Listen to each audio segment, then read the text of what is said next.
vamos a seguir hablando de otros temas, sobre todo en materia legislativa, en derechos humanos. Hoy día se presentó, fue presentada por el gobierno. Hay 5 proyectos de ley, uno de los más que controvertidos, uno de los que más destaca es precisamente el levantamiento parcial del secreto del informe Valech. Nos acompaña aquí en el estudio la diputada del Partido Comunista y además expresidenta de la agrupación de familiares de detenidos desaparecidos, Lorena Pizarro. Diputada, gracias por acompañarnos. Muy buenas tardes. Muchas gracias. Bueno, partamos por esta agenda legislativa que presenta el gobierno, que la presenta hoy día en la ex cárcel de Valparaíso, que es además un sitio de memoria. ¿Qué le parece? Porque son 5 puntos y no sé si satisfacieron efectivamente las expectativas que tenían. A ver, voy a decir lo que he señalado en varias oportunidades hoy día particularmente. Yo no sé si hay algo que nos pueda satisfacer en algún momento plenamente, porque nada va a resarcir lo que hemos vivido, nada nos va a devolver a nuestros familiares. Como primer punto, por lo tanto, nunca va a estar completo. Lo segundo que sí quiero saludar es que es primera vez que un gobierno envía una agenda de derechos humanos con 5 proyectos de ley que no son menores. Y yo eso lo quiero saludar. Uno de esos es presentado por mí como diputada apenas ingresé y que tiene que ver con que en Chile no pueden tener 300 años un detenido o detenida desaparecida. Hay que reconocerlo como vivo, como muerto. ¿Cómo lo reconocemos? Como un ausente por desaparición forzada. Particularmente el que habla de la Comisión sobre Prisión Política y Tortura, yo quiero ser bien clara. Quienes fuimos a prestar testimonio a esa comisión, nunca se nos consultó si queríamos esconder o reservar el nombre, mucho menos de los responsables. Y si hubo alguna persona, porque nadie puede asegurar lo que no, son tantas víctimas, eso sin duda que hay que respetarlo. Y creo que esto demuestra lo que hubo que hacer desde un inicio. No era necesario decretar 50 años de secreto para esconder el nombre de los responsables. Había que respetar el deseo, el mandato de aquel o aquella que fue a prestar su testimonio y que dijo no quiero aparecer. Eso se debió haber legislado entonces, no en nombre de las víctimas, que vuelve a ser una nueva afrenta, esconder el nombre por 50 años de los genocidas violadores de derechos humanos. Ahora, ¿qué permitiría encontrar precisamente estas declaraciones que están contenidas en el informe Valech? A ver, yo creo que hay un cúmulo de informaciones.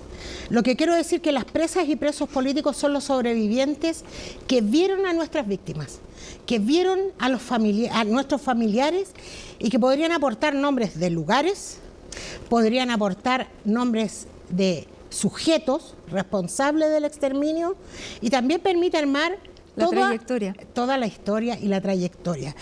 Hay mucha información repartida, pero aquí están los sobrevivientes.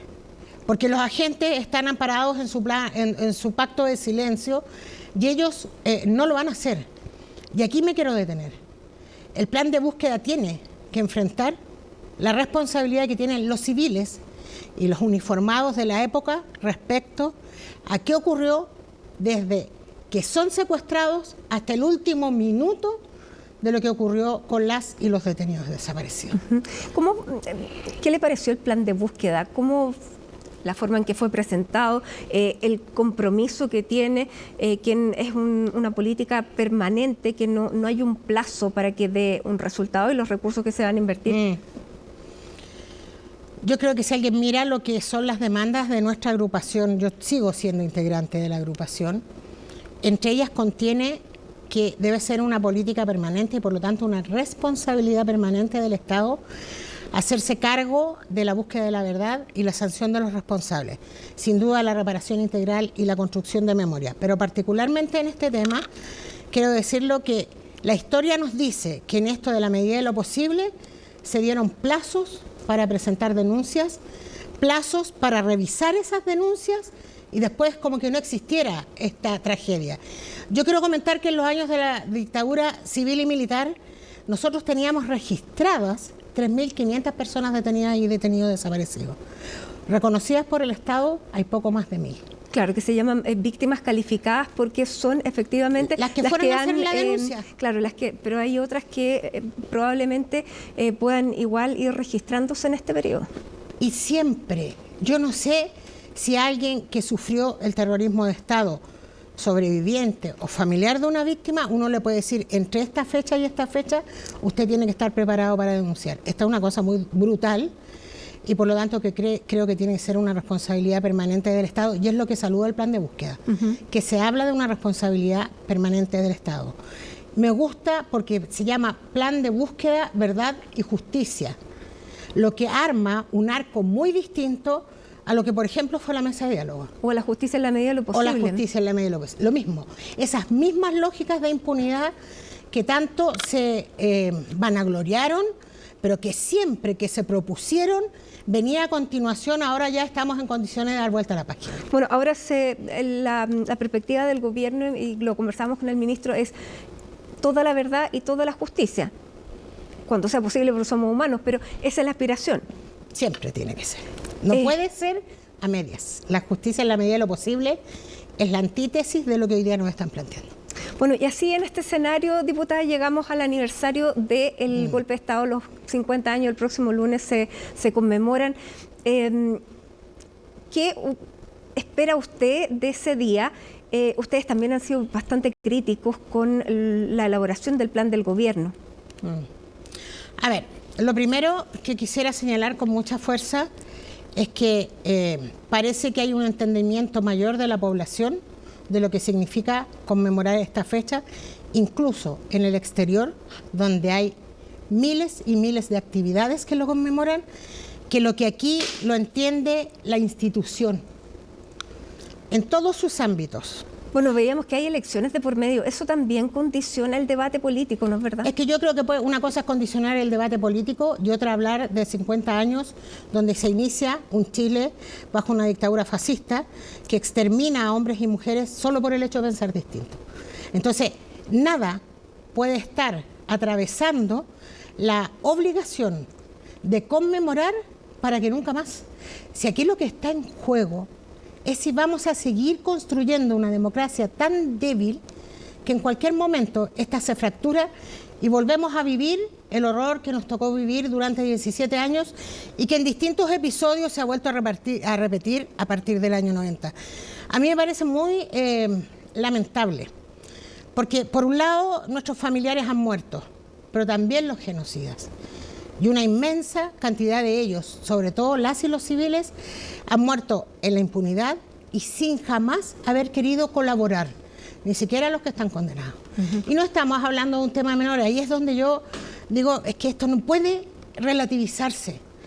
¿A alguien le parece que una persona, voy a poner de ejemplo a mi padre, porque parece que hace veces hay que ponerle rostro, ahí está. Este caballero que está acá, él es mi suegro, cuando yo tenía 10 años no lo vi más. 10 años.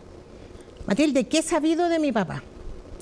Que el año 77 un ministro con dedicación exclusiva dijo que había salido a pie a la Argentina como una mujer embarazada de 7 meses. 10 años después, el ministro Carlos Cerda descubre que las hojas de ruta fueron falsificadas. Y porque emite una orden contra 40 sujetos responsables de estos delitos, lo intentan sacar del Poder Judicial. Después, 10 años después o 20 años después, nunca supimos qué había pasado con él y los compañeros que fueron con el detenido.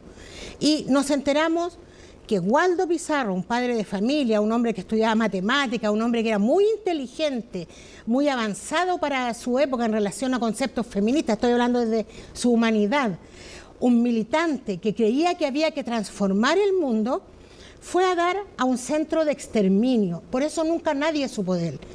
Y en ese centro de exterminio se aplicaban las torturas que decía alguna vez un reportaje de televisión que hasta los nazis quedaron como niños de pecho.